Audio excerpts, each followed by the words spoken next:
या व्हिडिओमध्ये आपण 10वी बोर्डाच्या परीक्षेमध्ये आणि 12वीसाठी रायटिंग स्किल सेक्शनमध्ये एक क्वेश्चन येत असतो, तो म्हणजे न्यूज रायटिंग.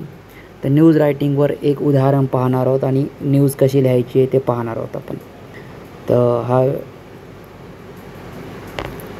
न्यूज लिहिण्यासाठी तुम्हाला एक टॉपिक दिलेला असते, एक हेडलाईन दिलेली असते आणि त्या हेडलाईनच्या आधारे तुम्हाला समजून घ्यायचं आहे की नेमकं कशाबद्दल लिहायची आहे तुम्हाला न्यूज. आणि मग पूर्ण तुम्हाला त्याचं मॅटर जे आहे मधलं पूर्ण तुम्हाला मनानं लिहावं लागते. तर त्याचं स्ट्रक्चर काय असते ते बघूत आपण. आता इथं बघा एक क्वेश्चन दिलेला आहे, ते वाचतो मी बघा. Right a news report on following headline. तर खाली दिलेल्या हेडलाईनवर एक तुम्हाला न्यूज रिपोर्ट लिहायची आहे आणि हेडलाईनच खूप महत्त्वाची असते, त्याच्यातूनच तुम्हाला सब्जेक्ट कळते बघा. तर सब्जेक्ट काय आहे? कामारीकर कोचिंग क्लासेस इनॉग्रेटेड म्हणजे उद्घाटन केलं त्याने नवीन. कशाचं? एका लायब्ररीचं. लायब्ररी म्हणजे काय? ग्रंथालय म्हणजे पुस्तकालय, ग्रंथालय म्हणतात. तर लायब्ररीचं इनॉग्रेशन केलं कामारीकर कोचिंग क्लासेसमध्ये विद्यार्थ्यांसाठी. तर या विषयावर तुम्हाला एक काय लिहायची आहे? न्यूज लिहायची आहे. तर तुम्ही न्यूजमध्ये काय, कोणत्या गावामध्ये आहे, कधी झालं, तारीख वगैरे तुम्हाला टाकावं लागणार. न्यूजच्या सुरुवातीला तारीख वगैरे असते आणि मग पूर्ण तुम्हाला लिहायचं की कसं झालं उद्घाटन, कोण कोण आलते आणि लायब्ररीमध्ये काय, कोणती पुस्तके आहेत किंवा कशा सुविधा दिलेल्या आहेत विद्यार्थ्यांना. कारण लायब्ररीचं उद्घाटन आहे तर तुम्हाला लायब्ररीबद्दल थोडंसं लिहावं लागणार आहे. तर बघूत कसं लिहायचं तुम्हाला. पहिल्यांदा तर तुम्ही काय करणार? हेडलाईन लिहिणार. हेडलाईनसाठी मार्क असतात. हेडलाईन लिहिणार. हेडलाईन काय आहे बघा, थोडीशी वेगळी करून पण तुम्ही लिहू शकता तुमच्या मनानं. तर आपण लिहूत न्यू लायब्ररी इनॉग्रेट. बघा पहिला प्रत्येक शब्द मी कॅपिटल काढायलो, प्रत्येक पहिला शब्दाचा अक्षर हेडलाईनमध्ये. Inaugurated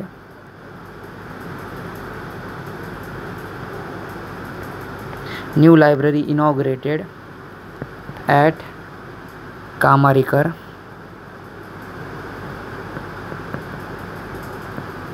coaching classes.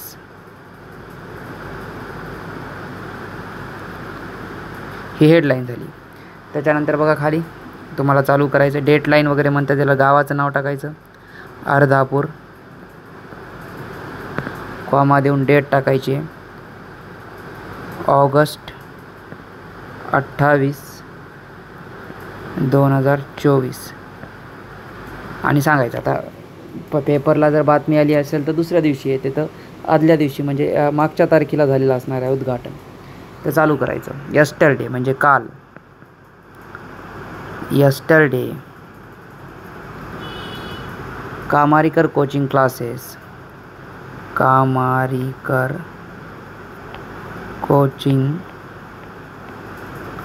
Classes inaugurated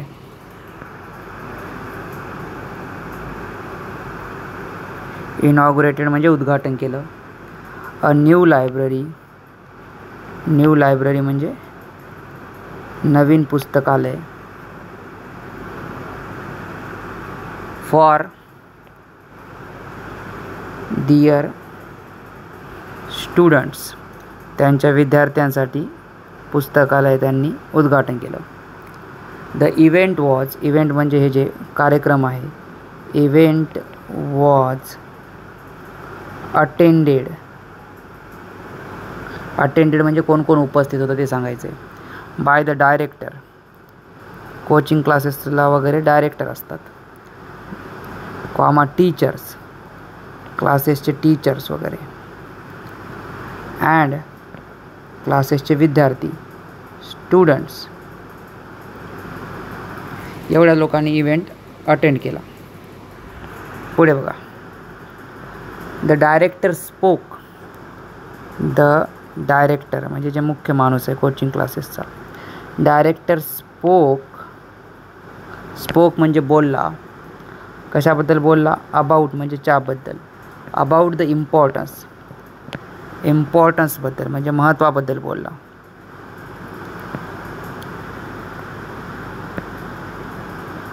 importance. Director spoke about the importance of reading तर वाचनाच्या, आता लायब्ररी आहे तर वाचन महत्त्वाचं आहे ना, तर वाचन किती महत्त्वाचं आहे त्याच्याबद्दल सांगितलं. रीडिंग अँड हाऊ म्हणजे कसं. न्यू लायब्ररी ही जी नवीन लायब्ररी जी खोललेली आहे, विल हेल्प स्टुडंट, तर नवीन जी लायब्ररी आहे ती विद्यार्थ्यांना कशी मदत करेल त्याच्याबद्दल बोलला आणि वाचनाच्या महत्त्वाबद्दल बोलला. Will help students.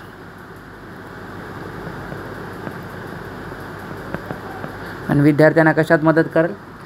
एन्हान्स म्हणजे काय करणे, विकास करणे, वाढवणे. एन्हान्स दिअर लर्निंग, तर त्यांची शिकण्याची जी स्पीड आहे, त्यांची जी शिकण्याची कला आहे ती कशी वाढवण्यात मदत होईल या लायब्ररीमुळे त्याच्यावर बोलला डायरेक्टर. पुढे काय झालं, आता लायब्ररीबद्दल सांगायचं थोडंसं. द लायब्ररी फीचर्स म्हणजे लायब्ररीचे गुणधर्म, म्हणजे लायब्ररीचे काय वैशिष्ट्य आहेत. लायब्ररी फीचर्स अ वाईड म्हणजे विस्तृत, म्हणजे वेगवेगळ्या प्रकारचे. वाईड कलेक्शन म्हणजे काय की खूप वेगवेगळ्या प्रकारचे त्याच्यामध्ये पुस्तकं आहेत. ऑफ बुक्स, तर खूप वेगवेगळ्या प्रकारचे वेगवेगळ्या विषयावरचे पुस्तकं आहेत. ऑन व्हेरियस सब्जेक्ट, वेगवेगळ्या विषयावर पुस्तकं आहेत. व्हेरियस सब्जेक्ट्स, व्हेरियस म्हणजे वेगवेगळे, विविध. सब्जेक्ट्स म्हणजे विषय. आणि त्याच्यामध्ये कोणते कोणते आहेत ते सांगायचे. इन्क्लुडिंग म्हणजे त्याच्यामध्ये याचा समावेश आहे. इन्क्लुडिंग स्टोरी बुक्सचा सुद्धा समावेश आहे. गोष्टीचे सुद्धा पुस्तकं आहेत. सायन्सची आहेत. हिस्ट्रीची आहेत. अँड मोर म्हणजे आणि अजून पुष्कळ आहेत. स्टुडंट्स वेअर म्हणजे होते. स्टुडंट्स वेअर एक्साइटेड, खूप एक्साइटमेंटमध्ये होते विद्यार्थी. उत्साही होते. एक्साइटमेंट म्हणजे उत्साह. टू एक्सप्लोर म्हणजे फिरून पाहणे. द न्यू बुक्स, तर नवीन पुस्तकं लायब्ररी पाहण्यासाठी विद्यार्थी खूप उत्साही होते. द लायब्ररी ऑल्सो इन्क्लूड्स, लायब्ररीत अजून काय ते सांगायचे. द लायब्ररी ऑल्सो इन्क्लूड्स म्हणजे लायब्ररीत अजून काय समाविष्ट आहे ते सांगायचे. कोझी म्हणजे एकदम लहानसं. रीडिंग कॉर्नर, तर पुस्तक वाचायला सुद्धा तिथं जागा आहे. Reading corner where students can sit, विद्यार्थी जिथं कॅन सिट म्हणजे बसू शकतात. And enjoy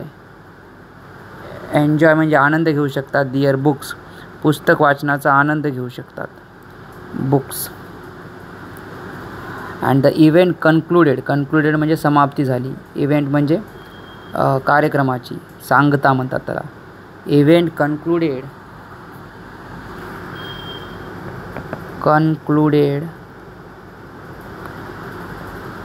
with a vote of thanks म्हणजे धन्यवाद दिला. कोणा? फ्रॉम हेड टीचरनं, जे मुख्य शिक्षक आहे तिथला, त्यांनी धन्यवाद दिला सगळ्यांना उपस्थित राहिल्याबद्दल.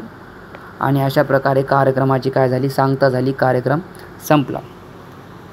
ते पूर्ण जी न्यूज आहे ते 2दा लिहून आणायची आहे इंग्लिशच्या नोटबुकमध्ये.